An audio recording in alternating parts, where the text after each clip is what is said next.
চিরাগে আউলিয়া তার সোহবত দিল হয় সিরাজ মুনীরা। আমরা উপস্থিত হতাম, বিভিন্ন বিষয়ে পরামর্শ হতো, আমরা আমাদের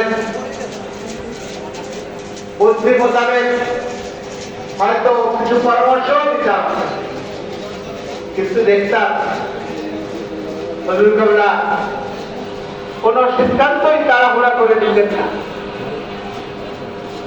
অনেক সময় সিদ্ধান্ত নিতে একটু বিলম্ব করতেন, তারপরে সেটা প্রমাণিত হতো যে হযরত হুজুর কেবলা যেটা সিদ্ধান্ত নিয়েছেন সেটাই সঠিক সিদ্ধান্ত। এবং বিভিন্ন সময়ে আমরা হুজুর কেবলা থেকে জানতে পেরেছি যে হুজুর কেবলা সিদ্ধান্ত নিজের থেকে নেন নাই, নবী করিম সাল্লাল্লাহু আলাইহি ওয়াসাল্লামের থেকে ইশারা প্রাপ্ত হয়ে তিনি এই